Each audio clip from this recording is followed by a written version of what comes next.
Of the recent era, that was your longest video. And actually one that I really enjoyed. Same. And the character development in that one was, I think, what kept everyone watching for a long time. Like and there was a little bit of question of like, you know, their relationship and like how they were getting along. Do they and all hate that. each other? Do they hate each other? Are they actually in love? Like there was this like a lot of interesting stuff there that tapped into the character development that I think we're used to on reality TV.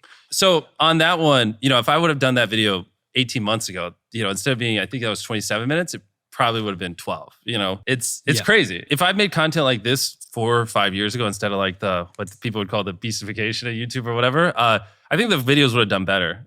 I just kind of grew up on YouTube and I've been making content my whole life. And so like, obviously I'm much smarter at 25 than I was at 21. And so like at 21, I just thought was good content. And now I look back and I'm like, even some of our older videos, I can't watch them. I'm like, this is too much. It gives me a headache, you know? Yeah. But at the time, that's just kind of what I thought was good. And I actually enjoyed it.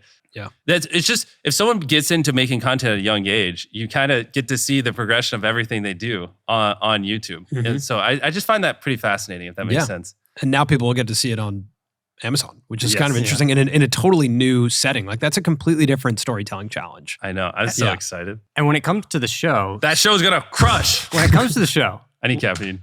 letting scenes breathe, giving people more emotion. Yeah. That's something that you guys have started to do this past year more so on YouTube. Yep. There are people in television that have been doing that and on streaming for like decades. Exactly. Yep. Are you guys going to bring people in to help with that?